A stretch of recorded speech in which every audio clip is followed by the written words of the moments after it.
Thanks so much for tuning in today. We're so fortunate and lucky to be able to be joined by Berlin-based Canadian singer-songwriter, producer, visual artist, Sally Dige. Welcome, Sally. How are you? Thank you. I'm doing great. How are you doing? Yeah, I'm doing really well, thanks. Doing really, really well. We're just so excited to be able to sit down and talk with you today because we've heard of some of the incredible opportunities that have been presented to you since delivering your first release through the system, and just all the things that have happened since, with a couple more releases. So we definitely want to get into learning a little bit more about just your history, your background, and your sound, which leads me to my first question with you. When it comes to your music, this is like probably one of the harder questions to ask artists as a whole, but how would you describe your sound? Um, yeah, that one is quite tricky. I think, well, especially with me, because my sound has quite changed and evolved through the years. When I first started doing music under my solo project, it was very 80s, electronic, synth pop, and through the years, I've allowed the sound to change, bringing in some post-punk qualities, Mm, and now with my last three singles, I wouldn't call it electronic or synth pop because there's not really any synths in the music. It's guitars and string instruments, and live mm, drums, so it's more like a live band sounding. mm. So if I were to describe my current sound, I guess I would, well, what I've seen people describe it as is like folk pop, Mm. indie pop, uh, soft rock. I guess I just allow people to like. I listen to what people describe it as. I'm like, okay, I guess that's the sound. It's I feel like that is one of the harder questions to ask an artist, because you're not necessarily creating in mind to have a specific category. You're creating. I mean, maybe that's a good question to ask you. How are you kind of diving in when you're jumping into your writing process when you're making music? Um, yeah, I think that's one of the things I was struggling with because I was thinking, okay, do I have to have a consistent sound, staying with Mm, this dark wave uh, electronic sound, which I had in my earlier songs, or do I yeah. just break it off? And so it was difficult for me to kind of like figure that out. But then I just kind of thought, okay, I'm just gonna write songs that I want to write and not worry too much about what genre it fits into. And I think your sound will organically like lead the way. And I think also, even though the sound has uh, evolved, I feel like there is still me. There's still like the sound of my voice, and I think there will always be you that connects through the sounds. Speaking of you, you recently released your brand new single titled "You," which was mixed by Victor Van Vogt. Worked on projects such as Nick Cave and Bad Seeds and PJ Harvey, which is now available on all streaming platforms since this past July. So we'll of course note that tastemakers can definitely find that, stream and download along with some of your previous singles. "I Will Be the Sun for You" and "It's You I'm Thinking Of," which you sometimes refer to as your "You" trilogy. Uh, That, Oh, well, I actually saw a, a supporter, I guess a fan, write that online because I guess the three songs have you in the title, so I guess there's something that connects the three.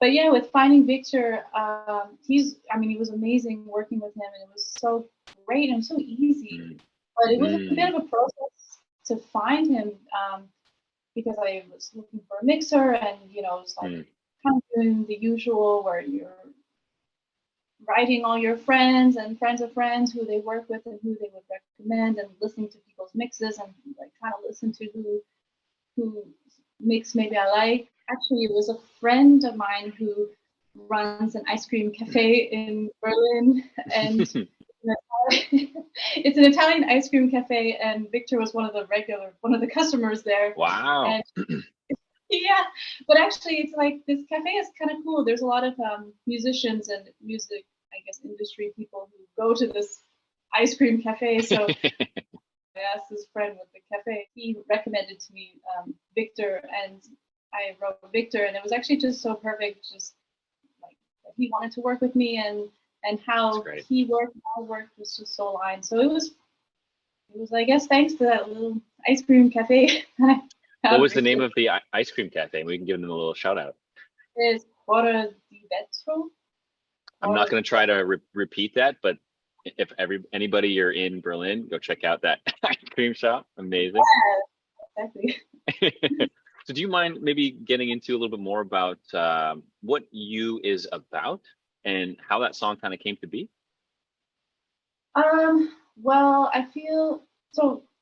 I always feel a little strange talking about what it's about because I've always feel a little shy talking about lyrics and stuff. I'm like, oh, Yeah. but for how it came to be, um, I guess it started with I I've never owned an acoustic guitar. It's not a big deal, but I just never had an acoustic guitar. And then I just was like had it, so I was just like noodling around and playing with the guitar, and then suddenly I got the intro melody of the song in the night, and I was Mm. like, wow, I really should do something with this. And then I was quickly recording it, and then I was like getting all the other ideas that came really fast, and so the next 3 days I finished writing it. Like it went Wow. really fast, which for me typically that's quite fast because I'm quite a slow writer. But Mm. I just got all the ideas really fast, and it was during the pandemic, so I was just using this percussion around the house, like shakers and snaps and claps and wood Yeah. sticks. So it's kind of nice to use what I have around for building equipment. Very resourceful. Very resourceful.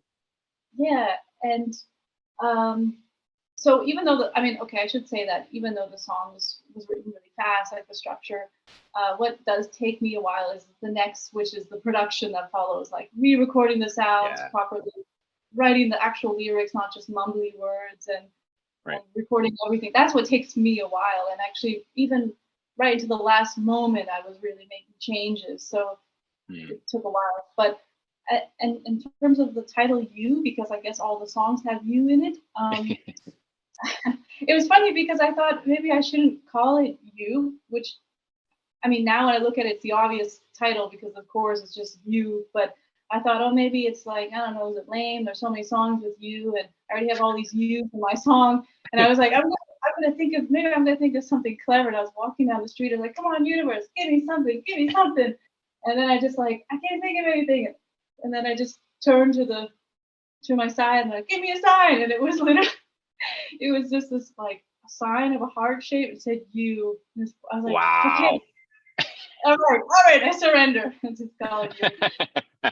I'm not going to try and force it to be something else. It seems like it's naturally telling me, the universe is telling me, I just have to do it.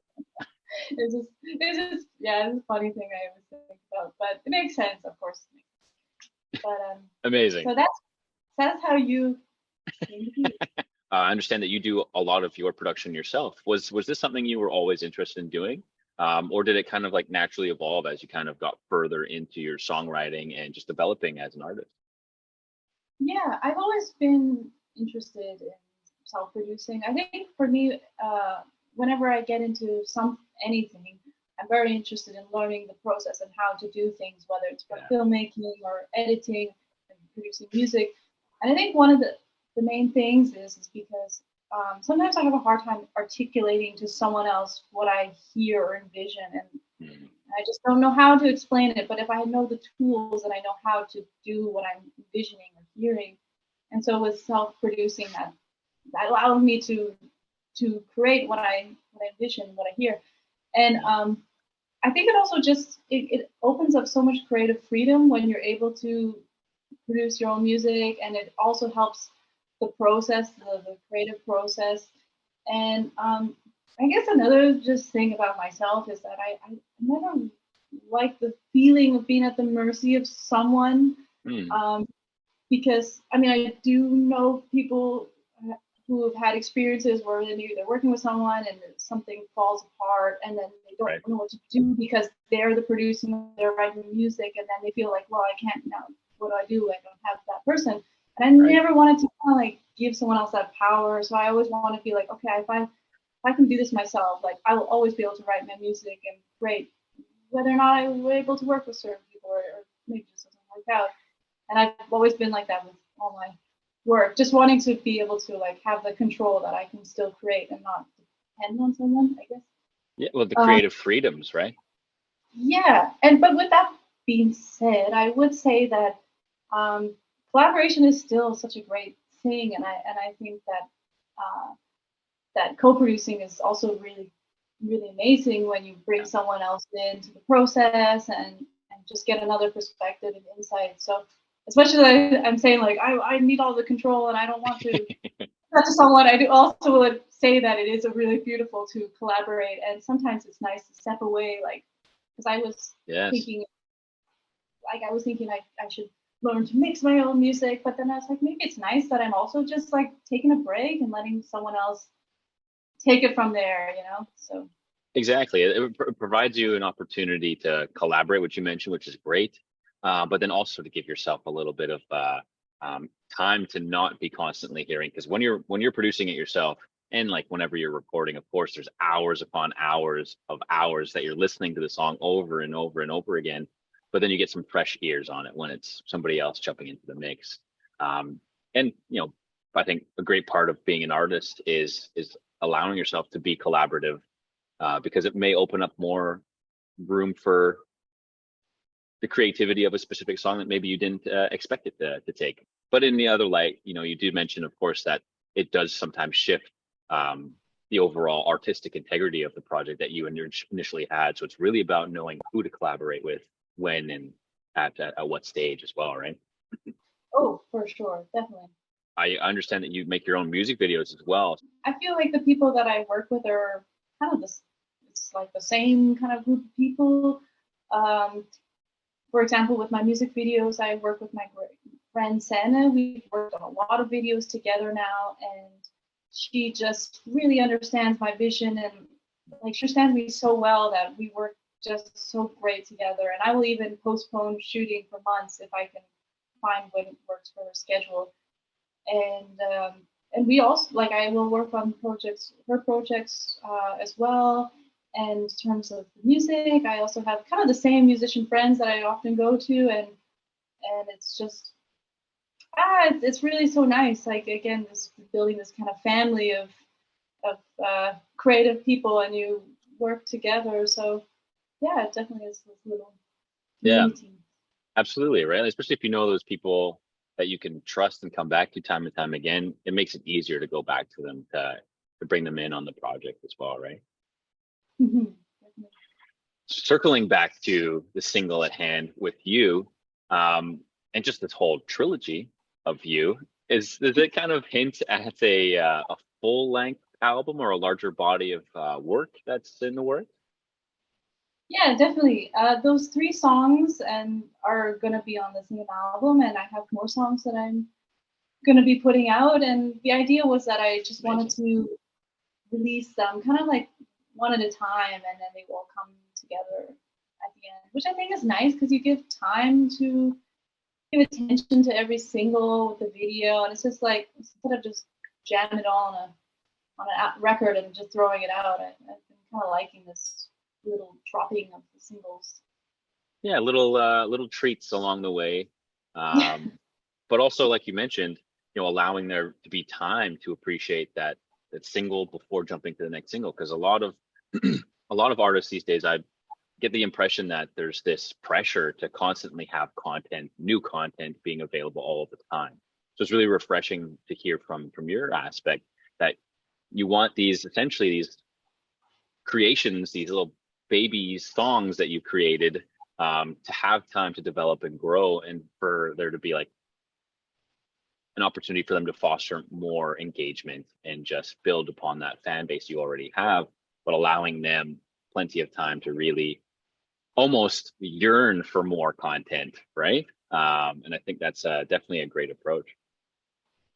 Yeah, for sure. I mean, when you think about it, like how much time you put into every song, every video, like uh, there will be months or years that you will put into to finishing just even one track. I mean, of course, it's all together on an album, but that just takes so much time. And why not appreciate every song and give it its own video and its own space? Because I feel like it deserves it as well, instead of it being kind of lost in the mix. So It's really exciting to hear because it's just, it shows that you're taking your time, you're really not rushing yourself through the creative process, and that, when the timing is right and that you feel it's right for your fans and for yourself, that you'll be making something available to them. So I know we can't wait to hear the next singles, of course, off the upcoming album.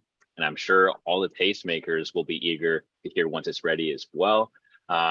So you have actually had some pretty great, like speaking of tastemakers and just sharing this content, you've had some really incredible successes since using Play MPE for the first time. So nice to hear about the experience for you yourself, an indie artist, um, using a platform like this, because a lot of artists feel as though like the radio world is not as easily accessible.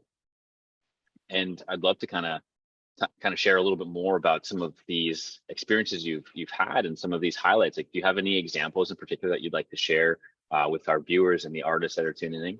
I'm an indie artist, and I have my own label, and I'm releasing my own music. So she suggested that Play MPE would be great for someone like me, because yeah, exactly what you were saying with radio. And we always feel like, okay, it's not something that's reachable as an indie artist. You have to be on a big label, and the last thing you want to do is send 200 CDs to radio stations that maybe get tossed in the bin, and it costs a lot of money, and that costs a lot of time. So hearing about this Play MPE was so amazing, that it's also so simple, because as an indie artist and labels, like, you're doing so much of the jobs yourself. Like, you're creating songs, and your music videos, and you're doing all the music management, and there's just so little time and energy that you have. So it was something that's like simple. It was just really amazing to have. Well, I guess the main thing, and that's the main thing that we all want, and why we use Play MPE, is just I got a lot of radio airplay,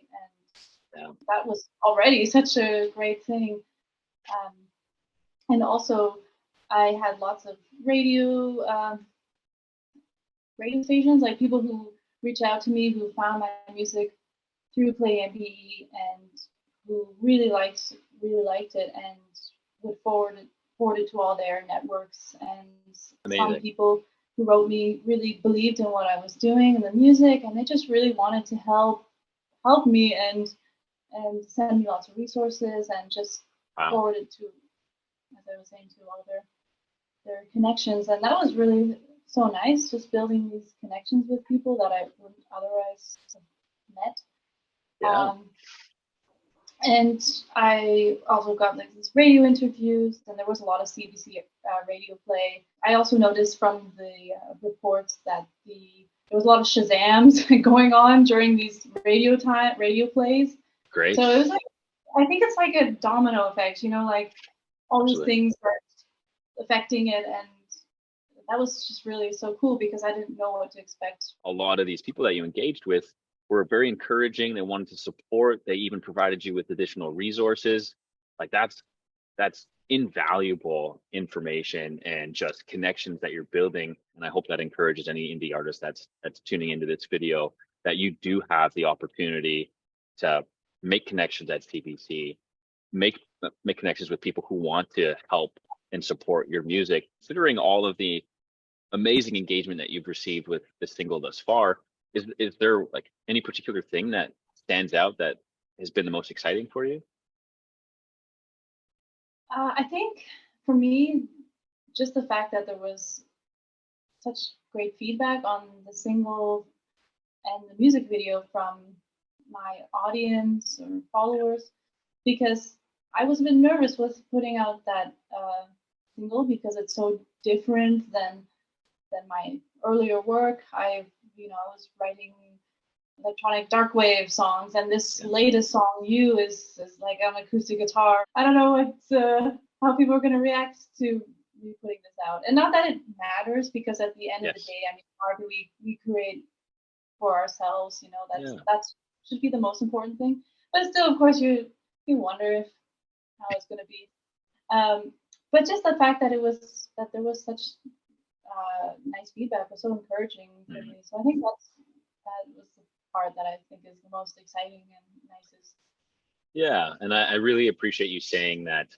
you're making the music for yourself, because you can make music, you can put it out there, but if you're not starting at a point where you're happy with your music and proud of it, no matter what happens, it's just not gonna fall. It's just not going to hit the same way. It's going to fall a little flat. So I really encourage that for any sort of artist that's tuning in today as well. And a couple little shout outs, because I know we've discussed this in the past. Some of the stations that have been supporters, and I'm not going to be able to name them all because there's been so many. You mentioned CBC Radio. There's also KEXP, NTS Radio, Birch Street Radio, Popcan Radio, Triple R, and that's just to name a few. So thank you so much to all of our friends across radio and the industry as a whole for supporting Sally's project. It's great. So make sure you do some more if you haven't already. Beyond, of course, playing PE, do you have any advice that you would like to impart on any other indie artists that might be tuning in and hoping to follow in your footsteps? For me, in my experience, I think the first thing I would say is just building this community of friends, people you trust, where you can share feedback and advice, because I've learned pretty soon with starting my own label and kind of understanding the business more as an indie artist and taking kind of control of it, was that there's so much that all of us artists don't really know about the industry. And it's kind of like a broken telephone, where some people know some things, but they don't really know how it works. Or this person knows something, but they don't know that thing. And it's like finding all these little clues, and you're just trying to figure out, because the industry is pretty complicated. There's a lot of that pieces to it. So I was like, okay, you know what? I'm going to get together friends. So I started organizing friend groups. We did ones where we're like, if we're in the same city, we'd go out for dinner together, we'd get together, and we're like just sharing all tips, advice, like what you share. These are friends of mine who are also starting their own labels, and what can we advise to each other, and what things we didn't know about. And it was really like, wow, just learning so much. And I also did friend group meetings with friends, video calls if we're international. And that's actually how I learned about Play MP, because one of the friends there mentioned it.